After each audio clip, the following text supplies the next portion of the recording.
La lagune d'Ambato, d'une superficie de 4,8 hectares, est une zone protégée par arrêté préfectoral de protection de biotopes depuis 2005. Elle abrite de nombreuses plantes, dont les palétuviers petites feuilles, uniques à son genre, et que l'on retrouve Kamtsangamouji.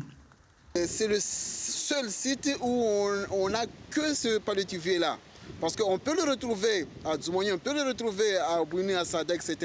Mais c'est mélangé avec beaucoup d'autres palétuviers et surtout avec les palétuviers grandes feuilles. Mais les palétuviers à 100% petites feuilles, il n'y a qu'ici dans la lagune d'Ambato où on le retrouve, ici à Mayotte.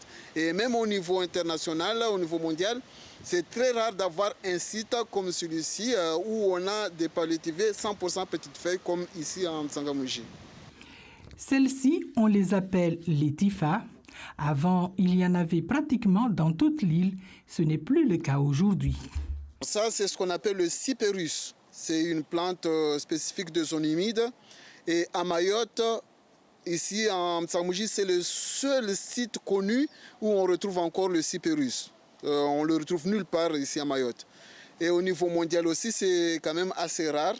Et donc, c'est une richesse en plus qu'on retrouve ici dans la lagune d'Ambato, Mtsangamouji. Outre ces plantes endémiques, la lagune d'Ambato abrite de nombreuses espèces emblématiques aussi, telles le crabier blanc, un oiseau menacé qui y niche et s'y alimente. Méconnus, les membres du jardin de Mtsangamouji veulent faire connaître le site. Cette journée de l'environnement est donc l'occasion de sensibiliser le plus grand monde aux problèmes environnementaux, mais aussi d'œuvrer pour le respect de l'environnement, notamment sur un site comme celui-ci.